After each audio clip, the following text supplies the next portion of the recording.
इथं तयार झालेला बुंदी रायता मी प्लेटमध्ये घेऊन दाखवते. थोडंसं फोर्कनी दाखवते म्हणजे तुम्हाला व्यवस्थित लक्षात येईल. कुठेही बुंदी चपटी झालेली नाही, कुठेही बुंदी चिरलेली नाही किंवा दह्यामध्ये जाऊन अगदी लगदा झालेला आहे किंवा अगदी झुणक्यासारखं गच्च झालेलं आहे, असं सुद्धा झालेलं नाही. म्हणजे बुंदी रायत्यामध्ये आपलं-आपलं वेगळं स्थान राखून आहे, पण बुंदीमध्ये त्या दह्याची चव सुद्धा ॲब्सॉर्ब झालेली आहे. हे सगळं परफेक्ट करण्यासाठी दह्याचं प्रमाण कसं असायला पाहिजे, बुंदी केव्हा दह्यामध्ये घालायची आहे, मसाले केव्हा घालायचे आहेत, ह्या सगळ्याच गोष्टी फार महत्त्वाच्या आहेत. मसाल्यांचं प्रमाण सुद्धा फार महत्त्वाचं आहे. मी म्हणते ना, म्हणून एकदा तुम्ही बुंदी रायता तयार करून बघा आणि तुमचे कान तयार ठेवा घरातल्या सगळ्यांच्याकडून तारीफ ऐकण्यासाठी. हा बुंदी रायता चवीला अगदी अप्रतिम, अप्रतिम तयार होतो. अगदी रेस्टॉरंट स्टाईल पेक्षा सुद्धा सरस हा रायता तयार होतो. चला तर मग वेळ न दवडता व्हिडिओला सुरुवात करूया. इथं अर्धा कप मी बुंदी घेतलेली आहे. मेजरिंग कपनी बघितलं तर 250 ml चा कप वापरलेला आहे. इथं आपल्याला खारी बुंदी किंवा साधी प्लेन बुंदी असली तरी सुद्धा चालते. पण ह्याच्यामध्ये कढीपत्ता होता, तो मी इथं काढून टाकलेला आहे. बाकी कुठलाही मसाला यामध्ये नाहीये. अर्धा कप बुंदीसाठी 1 कप मी गरम पाणी घातलेलं आहे आणि गरम पाणी घालून व्यवस्थित हलवून 10 मिनिटासाठी आपल्याला झाकून ठेवायचं आहे. तोपर्यंत रायत्यासाठी लागणारं दही बनवून घेऊया. इथं मी हे घरीच दही बनवलेलं आहे. हे दही बनवताना कुठलीही पावडर मी घातलेली नाहीये. फुल फॅटचं जे गवळ्याने दिलेलं दूध आहे ना, त्या दुधाचं मी हे दही बनवलेलं आहे. माझ्याकडे रोजच्या रोज ताजं दही बनवलं जातं. दही कसा बनवायचा आहे, त्याचा मी ऑलरेडी व्हिडिओ तुमच्यासोबत शेअर केलेला आहे. मी तर दह्याचं भांडं सुद्धा तिरकं करते, तरी सुद्धा दही खाली सांडत नाहीये. पण यामध्ये पावडर नाहीये, हे सुद्धा कसं ओळखायचं तेही मी पुढे सांगेन. स्क्रीनवर बघू शकता, अगदी चमचाभर दही सहज बाहेर येते. आता जर तुम्ही लक्ष देऊन बघितलं ना, तर 1-2 मिनिटांनी खालच्या दह्याला पाणी सुटेल. जर पावडर असेल ना, तर अजिबात पाणी सुटत नाही.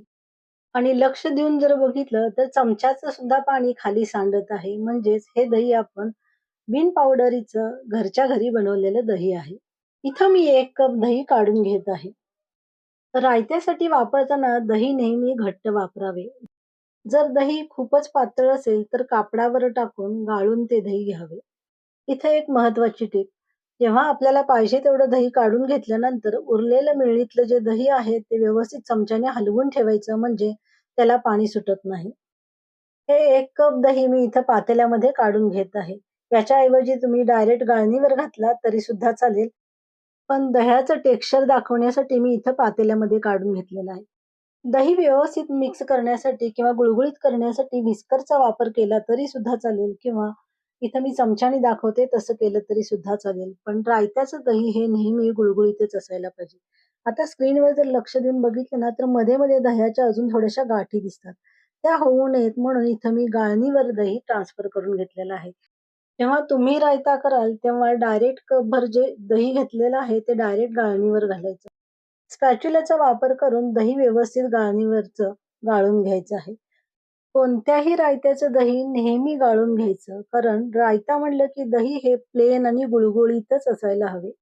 गाळलेलं सगळं दही मी पहिल्याच्या पातेल्यामध्ये ट्रान्सफर केलेलं आहे. आता इथं आपलं प्लेन मऊ गुळगुळीत दही रायत्यासाठीचं तयार आहे. आता याच्यामध्ये लागणारे मसाले. त्या मसाल्यांचं सगळं मेजरमेंट मी डिस्क्रिप्शन बॉक्समध्ये देत आहे.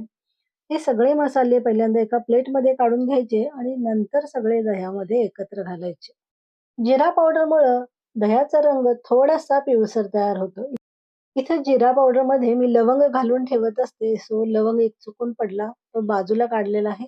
सगळे मसाले मी व्यवस्थित दह्यामध्ये मिक्स करून घेतलेले आहेत.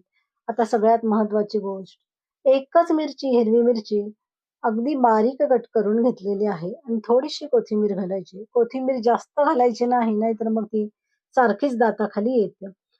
पुदिन्याची पानं फक्त 2 किंवा 3च घालायची आहेत. फक्त चुरून घालायचे. त्याला बारीक कट करायचे नाही. जर स्वाद आवडत असेल तर घाला, नाही आवडत असेल तर नाही घातलं तरी चालेल. आणि मीठ बघा, साधं मीठ आहे. फक्त 2 बोटाच्या चिमटीत बसेल इतकंच मीठ मी घातलेलं आहे. दही व्यवस्थित मिक्स करून घ्यायचं. आता इकडे 10 मिनिटात आपली बुंदी पण व्यवस्थित सोक झालेली आहे. जेव्हा बुंदी आपण सोक करायला घातली, तो साईज आणि आत्ताचा साईज तुम्ही बघू शकता. आत्ताची बुंदी आकाराने डबल झालेली आहे.